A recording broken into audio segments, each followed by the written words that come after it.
Pancake art for beginners. Okay, so we're gonna do pancake art for the very first time today. And we couldn't find a good beginner video, so we're gonna do this now, but obviously we're amateurs.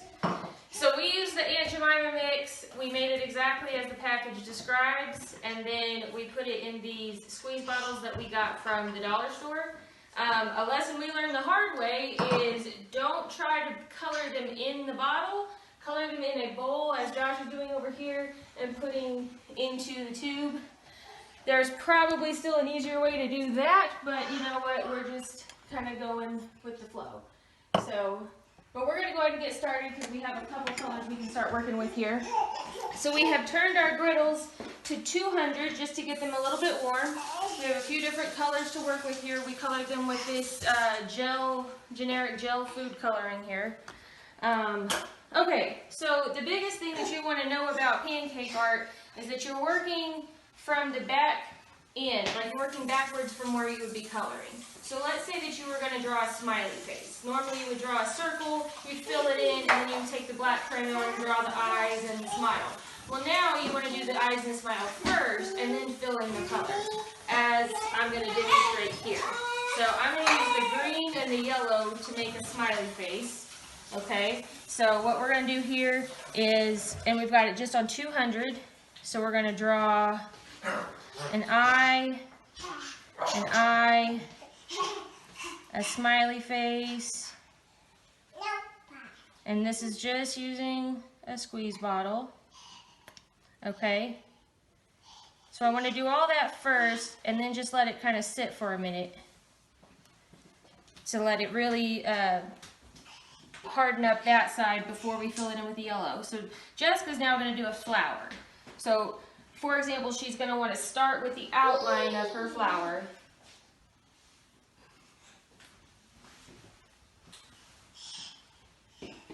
Maybe. Oh, there you go, that's fine. Jessica is not an artist.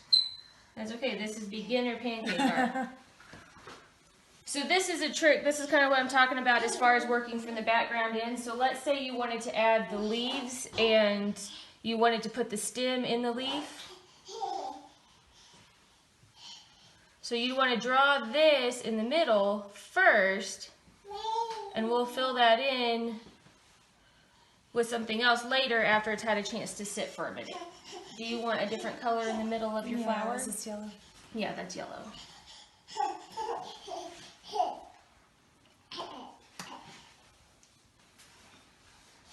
Do I go do the whole thing, or what do I? Yeah, just draw your circle, or you can fill in the circle too, that's fine. Perfect, just like that. Okay, so again, this is on low because we don't want any of this to burn while we're waiting to do the rest of it, but now I'm going to go ahead and turn it up. Do you wait for yours for a minute? I'm going to turn it up to about 350 and let it sit here and get a little hot. And just, I mean, this is pancake mix, so you just want to look and see when does it look like it's probably starting to cook.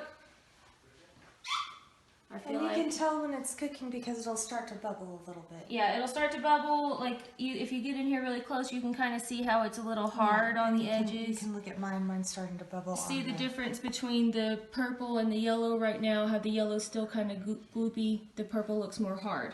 So when you start seeing it look a little more hard, then you can go ahead and add the other layer, and that's where you've got it up to 350. So I'm just going to take the regular pancake mix, this one isn't colored, and this doesn't have to be pretty because this is the back of the pancake. So we're just gonna, I might have made this pancake really big, but that's okay. Alright, so that's just gonna be a regular pancake, and we're just gonna let it sit and cook like a regular pancake cooks. And then Jessica, you can go ahead and fill in your flour and your leaves with a different color or a regular pancake mix, whatever you want to do.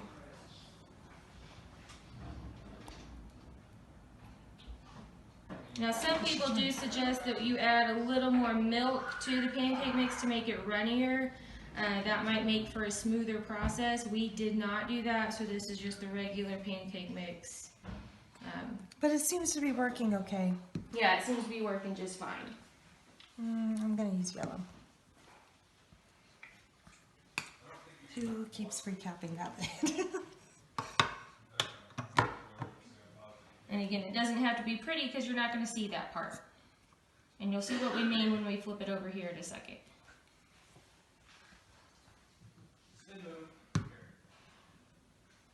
Alright. Oh, I need to turn mine up. Oh, yeah. In fact, I'm going to turn mine up just a little bit higher because this is taking longer than I thought because it's a pretty big pancake. But you can see it's starting to cook because it has The bubbles inside. But I don't want to, because it's so large, I don't want to flip it till I know it's cooked because that might make a big mess. They're just like, well, the name on there. Yeah. You walk in the Lowe's and like the wall is just like, Josh gave me one for Christmas. You know what else we didn't do was spray the griddle? I wondered if we should have put butter. So These are non-stick. So these are non-stick, and so again, some of the videos we watched said that you should take a paper towel and spray it and then wipe it down and not actually leave the spray, because if you ever make pancakes with butter, like you can see how that makes brown marks or dark marks on your pancake, and you're not trying to do that with this. So we'll see here in a minute whether this is a fail. Again, this is our first time, and if we need to wipe it down with some kind of oil next, then we'll do that.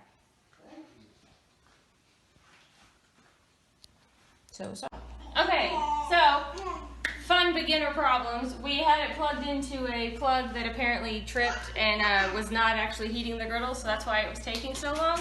So now we have re-plugged them in and we are cooking it, and you can see that the pancakes are in fact cooking. So again, we're just going to give it a little more time to cook all the way through, but as you can see, as the bubbles are starting to form, and Jessica's is doing that too. Yeah, I'm going to give it some time for the flower petals to start look like they're cooking a little bit more. So you can see here, I'm just kind of testing my edges.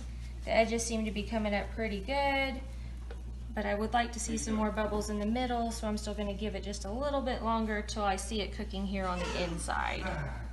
And when you make your pancakes, you probably want to make them a little bit smaller. Since this one's so big, it's going to be hard to flip with just one spatula. Yeah, it's going to take longer to cook and it's harder to flip with one spatula. So try to keep it, look at your spatula and try to keep your art about that size. Jessica's will be pretty good. That spatula is about the right size for that, so you might take this spatula. I don't know what it is.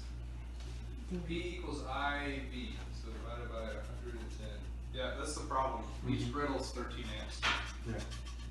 So you're... Alright, so You're also getting a math lesson in the background. So this is how we are, because we didn't cut the non-stick off of it and we did a very fragile, that's okay. So we're going to flip the stem separately than we flip the flower. But that's okay. Go be destructive somewhere else.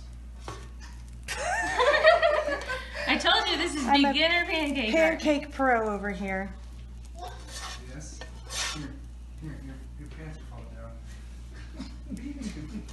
Can you go in the other room, please, Will? Alright.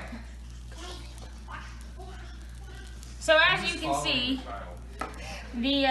this is why we talked about the leaf pattern, how we put this green spot in there first, and then we covered it with the yellow so that when you flip it over, you can see the line in the leaf. Again, we chose a very delicate, and you want to turn your griddle back down. We chose a very delicate pattern, so that's going to cut some of that off. So let's try flipping this one now. It looks like it's pretty good. Let's see if we can flip it without making a mess. Are we ready? 1, 2, 3. Not without making a mess, but again, there you go. Yay! So because we had some technical difficulties with the heat, it didn't, and because it was so large, it didn't cook evenly, so you can see the uneven colors. But honestly, this is just for fun, and we're having fun doing it. So we're gonna get back to making some more pancake art, and we'll post some pictures of all of the final stuff at the end. We're coming in with round 2 of the Pancake Art Challenge. This is going to be the guys now. And we did a couple things different that we learned from the first time. We had to make a second batch. So first thing that we did is mix up the colors a little bit more. You can see we've got a nice bright orange that Dad's working with. And then we mixed kind of all the colors together here to make this what I'm calling a swamp. It's kind of a dark brown color. And to do that, we used the same gel color that we had the first time. And then we also used this Betty Crocker neon gel food color. So we used this orange one right here to get that really pretty orange color. And then to this green, we added a little bit more green, a little bit more blue to get this really vibrant green that you see right there. And then the swamp color, just a little bit of everything mixed together. Another thing that we learned is to add a little more liquid to it so you can see how runny this batter is. Basically, we took the recipe for the Aunt Jemima pancake mix and we doubled that recipe to make a double batch, and then we added another half cup. So if you're only making one batch, add a quarter cup of milk, but we added a half cup of milk to make it a little bit runnier. As you can see, the art's just, it's a little bit easier to deal with when you're doing that. So the guys have it set on 200 right now as they're drawing their art, and we'll come back here in a minute with the reveal.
It used to be lighter.